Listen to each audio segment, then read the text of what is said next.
And since that time, nearly 20 years, I've logged well over 40,000 hours of research investigating problems associated with vaccination. So this wasn't something I just woke up with one day. This came from years of meticulous study, only pulling information from peer-reviewed medical journals, staying away from conspiratology.com and websites.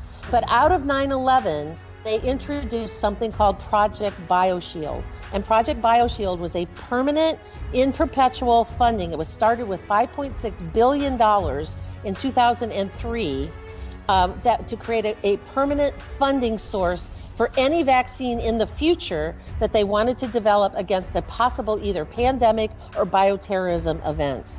I think that there's tens of millions of people that are going to stand up and say not only no, but hell no. No, it's not happening. Not here, not now, not in America, not to me, not to my family. As everyone knows, those with the courage to tell the truth are censored, bullied, and deplatformed.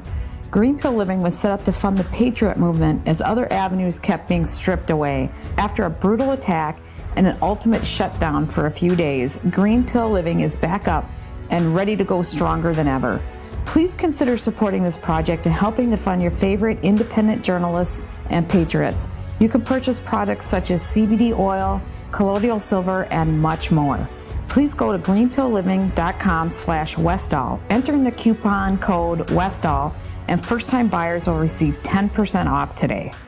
Welcome to Business Game Changers. I'm Sarah Westall. I have the great Dr. Sherri Tenpenny on, and she is going to talk about this mass vaccinations that are just going to be, really looks like they're marching in that direction and going to cram it down our throat. And so what we're talking about is what has been the legislation up to this point, and so what kind of rights do they have based on the legislation that our really wise politicians allowed them to have. And I think it's shocking. I don't think people realize to not only go after our children, but they have a mass vaccination plan for adults and how they're going to implement that. And it's written into the legislation. So she's going to talk about that, what that means to you, to me, how we need to educate ourselves and others and to fight back about that. And then she's going to stay after for my Patrons, and we're going to dive even more into what they have planned for adults under this plan and how they're going to implement it and what works for fighting back. Because, I mean, we can't just sit around and allow them to do this. And the thing that I talked about in the show is, why do they care so much if I'm vaccinated, if they are? Because isn't the point that if you're vaccinated, then you are protected?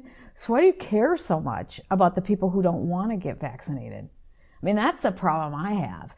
And that's an argument you got to use against these people. I just want just leave me alone. I think we're to the point where we want our freedom. These are basic human rights. Just leave us alone. You do your thing and I do my thing and leave me alone. And that's what we need to fight for. And they have gone way too far on way too many issues this time. So that little portion is for my patrons. You can get that at patreon.com/Sarah Westall. And I also have great products for you on my website, sarahwestall.com/shop. For those of you that want to support me through buying products from my affiliates, great stuff there. Of course, I have coupons. My patrons get better discounts. So that a lot of times pays for your entire Patreon support. So I try to do that. So let's get into this really important interview with Dr. Sherri Tenpenny. Dr. Sherri, thank you so much for joining the program. Oh, thank you so much for having me, Sarah. I'm just so honored to be here. I could just turn cartwheels.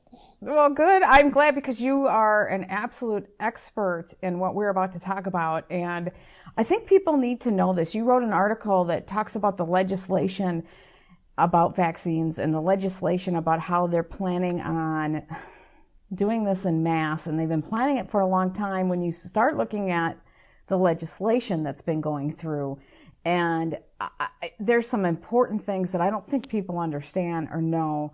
And I would like to start with, a backdrop of maybe even, I don't know if BioShield, Project BioShield, if that's the first one we should start with, or if there's something before that to give people so we can point to start from? Oh, wow. How far back would you like to go? I mean, this goes back to 1853, actually. Wow. Well, if you can do like a summarize from 1853 up to, and then we can get into more modern time with BioShield, and maybe we can spend 10 minutes on that, and then get into the Project BioShield, and then how that whole legislation, because that's pretty recent, and then we can go from there.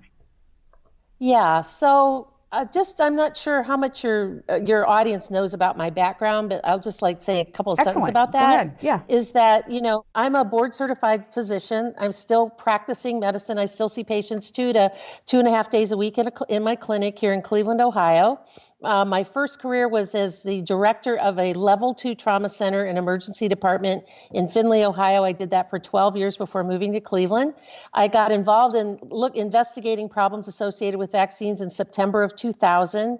And since that time, nearly 20 years, I've logged well over 40,000 hours of research investigating problems associated with vaccination. So this wasn't something I just woke up with one day. And it wasn't something that all of a sudden I decided I was going to be, quote, labeling myself an anti-vaxxer or something.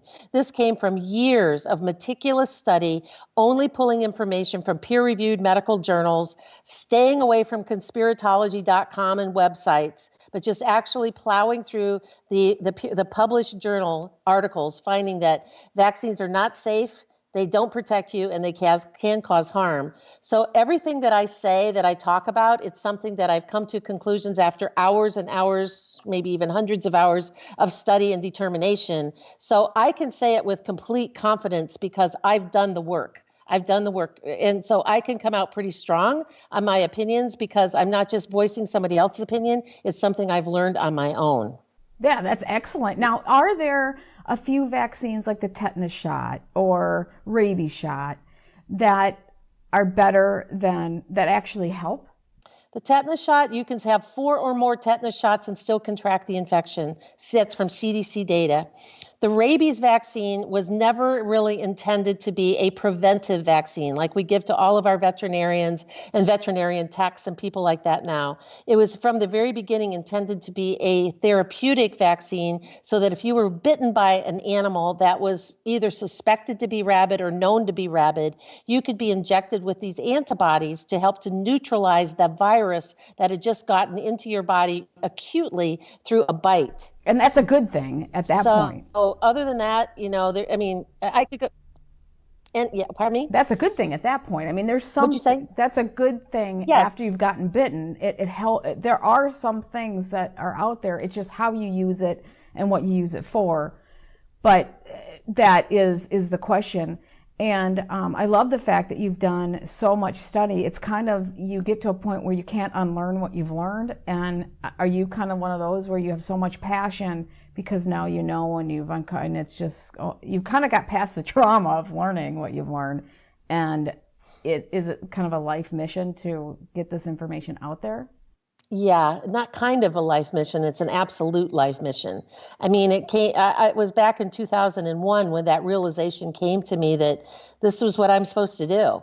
And it's partly because I'm a physician. I can read the medical information and I can interpret it. I don't have to depend on, like I said, conspiratology.com. I mean, I know what I'm looking at. I know what I'm reading. And the further I went down the rabbit hole, I kept early on, I kept thinking, if I just read enough, and if I just look at enough of these references and I go read more, sooner or later, I'll find a very good reason why we do this, why we inject foreign matter into human bodies and somehow think that's a good idea. Well, the more that I learn, the more that I study about the conflicts of interest and the lack of safety studies, and that effective is not a synonym for protection, and that you can get all of these, any one of the vaccines and still contract the infection anyways. So really all you're doing is taking on risk without getting any benefit. The further that I went down into that and read more and more, and I still read, I mean, if I'm not sitting in a room in front of a patient or I'm not sleeping, I'm generally in front of my computer investigating something with vaccines. And so I'm driven. It's not just like some, I collect stamps. I'm excited about being a stamp collector. I mean, I am really excited and passionate about letting people know that, because people will use the expression, they will say they believe in vaccines. Well, it's not a religion. It's not faith. It's not God. You don't genuflect to the vaccine manufacturers. You just don't do that. And so, we've made it be a belief system, and that's why people get so offended and get so much cognitive dissonance when you say, listen, vaccines are not safe, they don't keep you from getting sick, and they cause harm. It creates this cognitive dissonance because it's like telling people God doesn't exist and trying to convince them that really believe in God, so they really believe in vaccines. Yeah, it's not something that is about belief. I love that because it's not, and science has turned into that. It has. It in really so has. many ways. It really, really has. And so the further I went down the rabbit hole, the more I was convinced that I just have to tell people. People need to know. And right now we've used the expression for many years about informed consent.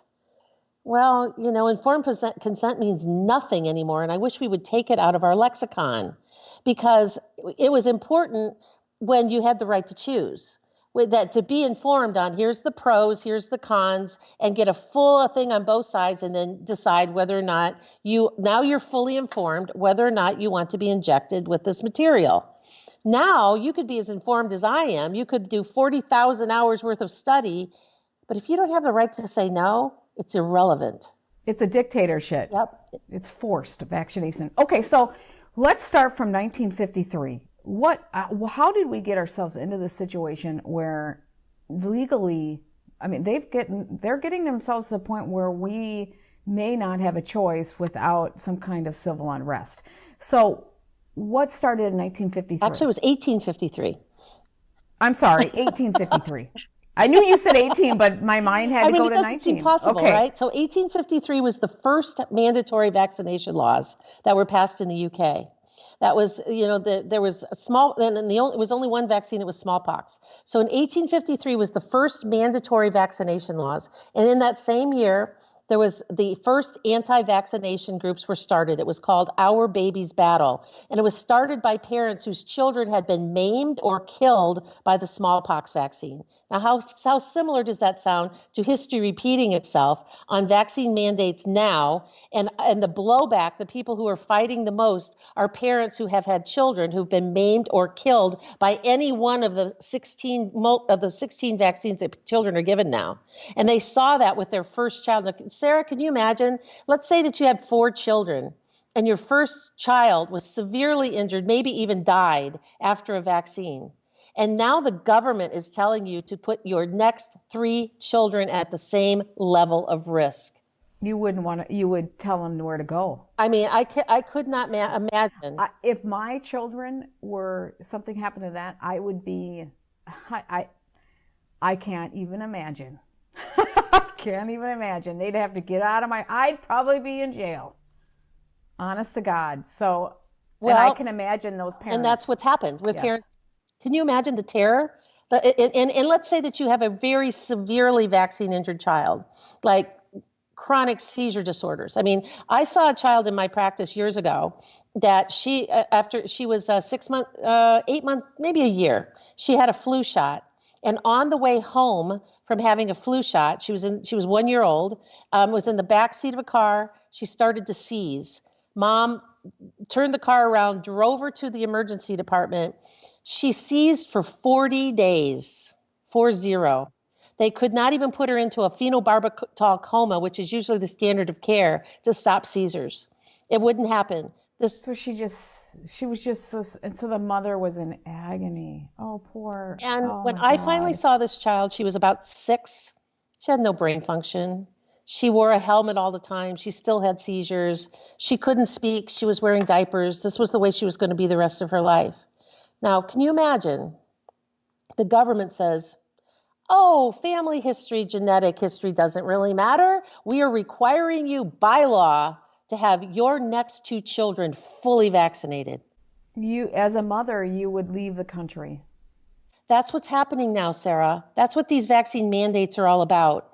And they're going to be coming after adults next. And that's what the COVID-19, this whole push for this mandatory vaccination is all about adults. And to your point of where you've kind of wanted to start this discussion is about this legislation actually started after 9/11 when they were trying to convince the reintroduction of the smallpox vaccine on a mass level across the country. They stopped using the smallpox vaccine in 1972 because the side effects and the gangrene and the horrible things that were happening from that vaccine were far worse than any of the smallpox had ever been, because the smallpox had kind of burned itself out as a virus, and we were only seeing variola minor, a very minor form of smallpox since 1920 going forward, which was a couple of bumps here and there. And they were still using that vaccine. And so they stopped using it as a general rule in 1972 and declared it eradicated. Isn't that just miraculous? Yeah, because of the vaccine. Because of the vaccine, which it really wasn't. They estimate that less than 10% of the world's population was actually vaccinated with the smallpox vaccine. But yet we still give it to our military for no reason. And so after 9/11, and I actually went to several of those town hall meetings in various parts of the country when they were talking about, was it going to be bioterrorism? Whether there was anthrax? Should we be vaccinating the whole population all over again, or at least the first responders? And we shut it down. All of us went to a lot of these meetings, we shut it down. But out of 9/11, they introduced something called Project BioShield. And Project BioShield was a permanent, in perpetual funding. It was started with $5.6 billion in 2003 to create a permanent funding source for any vaccine in the future that they wanted to develop against a possible either pandemic or bioterrorism event. So this is the backdrop for what we're having now, where they have unlimited funding for this vaccine to do what they want. And then you got good old Bill Gates having the 7 companies, so now he has this unlimited funding source. What a great business model that is. Keep going. And so the Project BioShield was the money for the vaccine.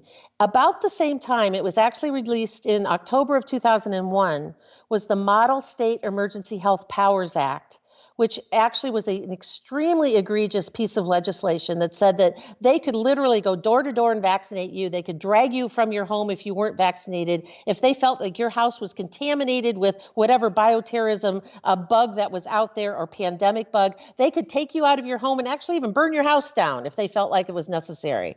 I mean, the Model State Emergency Health Powers Act, I encourage all of your listeners to look it up, because over the next several years past 2001, it was adopted in one form or another by nearly all 50 states, maybe even all 50 states. And it's the Model State Emergency Health Powers Act that went into play in 2001 that is allowing them to do what they're doing right now in terms of all of this quarantining and social distancing and standing far away. And now there's reports in New Jersey of taking kids, if the parents are tested positive for the COVID virus, now they can take the children out of the home and take them away and put them in a safe place. This all came from a 2001 legislation, the Model States Emergency Health Powers Act. Project BioShield was the backdrop of the PrEP Act. The PrEP Act then got passed in 2006. And the PrEP Act, that stands for the Public Readiness and Emergency Preparedness Act. That's what PrEP stands for in short, Public Readiness and Emergency Preparedness Act.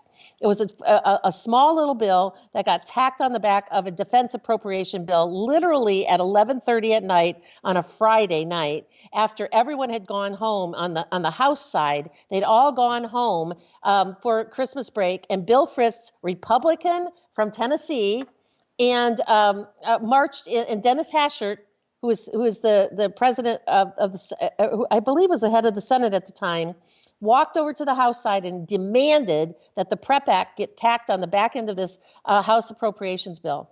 Now that was passed when that was passed, it was 2005. I see a little error in my article here. I need to go back and connect because it was not 2015, it was 2005. And what that actually does, what the PrEP Act does, is it gives the pharmaceutical industry complete and sweeping liability protection whenever there has been a national emergency declared, which on March the 17th, our HHS director, Azar, went over and enacted and activated the PrEP Act to say that anything that's now created, whether it's a drug, a pill, a potion, an IV solution, a biologic, or a vaccine, has complete immunity from all liability. They have no accountability. They have no liability if it kills you. They cannot be sued in any such of imagination unless you can convince the U.S. Attorney General that the vaccine that was created that harmed you was intentionally created to harm you, and it was an act of willful misconduct. An act of willful misconduct. That's the only way that they have any liability whatsoever. Well, and we probably it would be very difficult to prove it because they wouldn't allow us to. But when you see the WHO starting to talk about people being dragged from their homes and things, this is the backdrop. They can legally do that. They can legally do that. These laws have been on the books for 2 decades, almost 2 decades. There's a Glenn Beck. I was listening to him recently, and he has this Maoist award, from China. And, he killed 100 million people, and he was a ruthless dictator, and he has this Maoist award, and he's giving all these Maoist awards to it's funny the way they do it, but it's actually very serious because they're talking about what the governor of Michigan is doing, and what they're doing in Kentucky and Virginia. It's getting very scary and very serious. Do you see them actually starting to implement this stuff here? Because the actions that I'm seeing from some of these governors, I'm just, my jaw is dropping. Yeah, I mean, it's almost like that whole expression about, a little bit of power and control, just goes to their head. An absolute power, is in, what is that expression about, power corrupts and absolute power corrupts absolutely. And so these governors have a little bit of power. And now they're like taking away people's rights to garden and plant seeds. And I mean, it's like, seriously, people. I mean, I know there's a big protest going on today as we speak up in Michigan. And so it's like, where does it stop, Sarah? Where does it stop? And now that they've started it, when will it raise its ugly head again? Well, and the legislation allows it. So they knew that they wanted to do this, it seems like. I'm scared because I've been covering the fact that our country has been moving towards communism. And there are people who are very serious about this.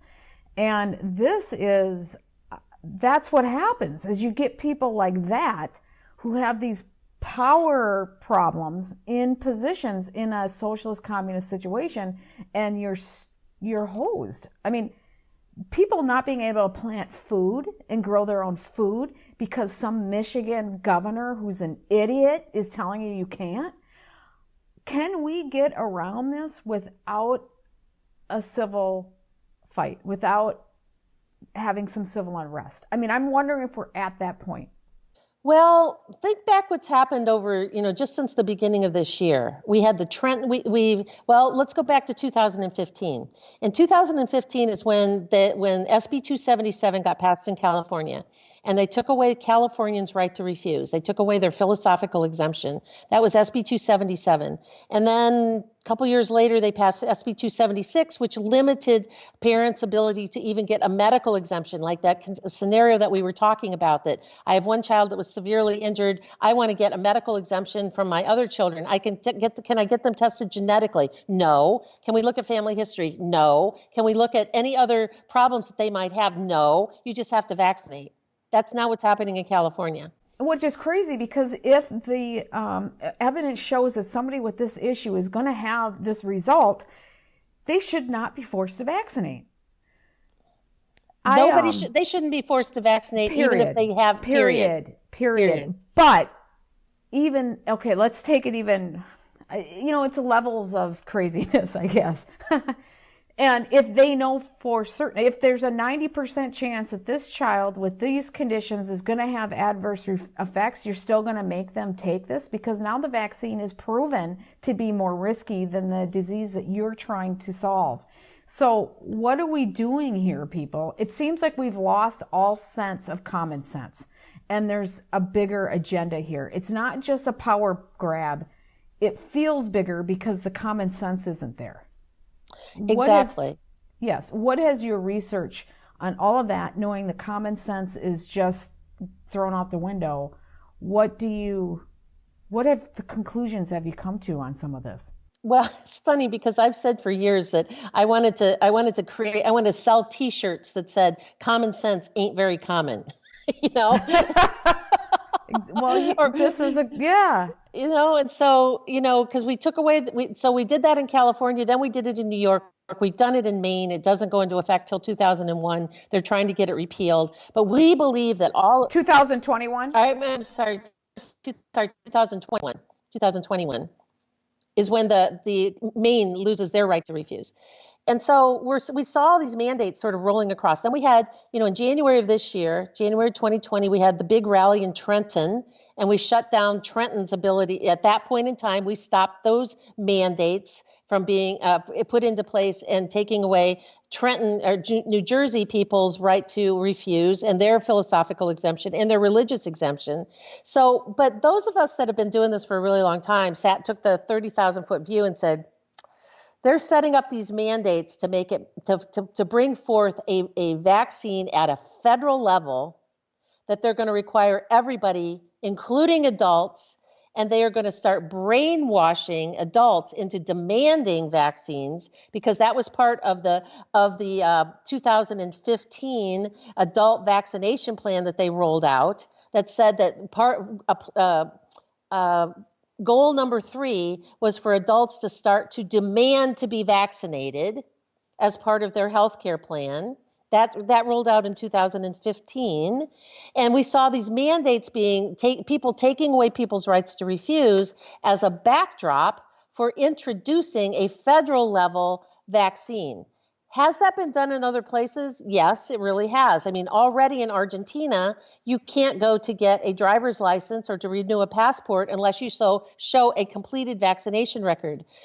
I know personally of people in Pennsylvania, senior citizens in Pennsylvania, though, who've gone in to see their doctor, and their doctor has said, if you're going to refuse a flu shot, I can no longer see you. So now there's little whisperings of mandatory vaccination at the adult level and if you don't do it, you're going to be denied health care, just like we've done to unvaccinated children for decades. Now, roll into that with that whole protest, the Second Amendment protest that happened in Virginia. All the militias that happened in Virginia, people like saying, you're not taking my guns. Well, I think they want to take people's guns so one of the reasons is to vaccinate them. They can go door to door to door. They will put the squeeze on people. They will terrorize people because people, Sarah, it's so frustrating to me that people are such sheep that they just I know. They just roll over and believe whatever's coming out of that black box over there as like gospel, or another human being who just happens to be standing in front of them in a white coat that, oh my gosh, yes, doctor, yes, doctor, yes, doctor, whatever you say. And those people, the doctors, are extremely brainwashed. Extremely. Because their livelihood depends on it. Their livelihood depends on it. And the only way they can get the public to accept it is to censor like crazy. Because if people were educated, they would push back. So this whole consent BS, if they're Satanists and they have to have consent, that they aren't getting it because they have to keep it away from people in order to do it. They have to hide it from people they have to brainwash them and hide it in order to for this to happen. So that's not consent. That is hiding it and brainwashing. And so they got themselves all confused. But what do you think is going to happen with this chipping and with Bill Gates and his crazy agenda of chipping everybody and having your vaccination tied into your chip? Well, that's part of the Real ID, right? They've been doing the tracking mechanism through the CDC for quite a few years now. There are ways that you can opt out of it, but it's difficult. But the real tracking mechanisms have been built by our tax dollars, through there's a whole system called COCASA. COCASA. And I don't remember what that acronym stands for, but it's inside. If you go inside of cdc.gov and you put COCASA in the search, COCASA, you will be taken to the site where where the mandatory vaccination stuff and all the tracking mechanisms down to this county level is putting in place. They've built the infrastructure, Sarah. The infrastructure has been there for quite a while now. And now that we're just like the sheep being the cattle that's being put into the corral and going down into this little chute to make sure that we get our mandatory vaccines. It's like this whole thing. It's like, here's your paper. It says you're clean. You can go back to work. Oh, but you might lose that paper, or you might go to the airport and leave it at home. Let's just make it really convenient for you and put it in this little chip that we're going to put right here in your hand. Exactly. So you'll always have your papers with you. And by the way, we're going to add your bank account. We're going to add everything else. And if you don't do what we say, we're going to shut off your bank account and you can't buy your food and eggs and milk tomorrow. Right. We're just going to shut it off. It's sort of be like, you don't want to handle that dirty money. That dirty money might be passing around viruses and making you sick. And so people will be like, oh, yes, because I'm already wearing gloves and masks because I'm so afraid. Oh my God, they've got to stop it, Sarah. We've got to get these people out of their fear-based place and into a place of reality. More than 86% of people who contract this this SARS-CoV virus right now, 86% recover uneventfully. Uneventfully, it's like getting the flu or getting a cold that goes away. It's not a death sentence. And this whole thing of this running up this death number over and over and over all day long is a psyop. It's just getting into your brain and making you think, oh my gosh, if I get it, I'm going to die. Therefore, I must be vaccinated, because if I get vaccinated, then of course I'll never get that vaccine. I'll never get it. I'll be safe, right? How many of your people that are listening to this have gotten a flu shot and got the flu anyways, right? Well, I'm worried about my parents getting that flu shot because now they made it twice as potent, and they did all these things like 4 times. I've heard 4 times as potent, but my parents thought it was twice as potent. But I'm concerned that they are going to continue shutting down society. I think there's going to be a lot of governors like South Dakota, who's a hero, who's like saying, I got to open this up. And there's going to be other governors like Michigan who's going to fight this, and Virginia, who are globalists who want to keep their state shut down, and they want to do it until a vaccine comes, because you're not going to be safe. You're not going to be safe until we have a vaccine. And people have no idea what they're asking for. And particularly with what we just talked about a couple of minutes ago about the PrEP Act. People think about this. They have passed laws to protect whatever in that little vial that you think is going to protect you could kill you. And there's no recourse for that. Well, I think the unlimited funding for vaccines in a pandemic, and you have someone like Bill Gates who has 7 companies being funded with an unlimited funding source, making a boatload of money. Then he gets some vaccine, and then he makes a killing on that. I mean, how much money do you need? It can't just be money for these sickos.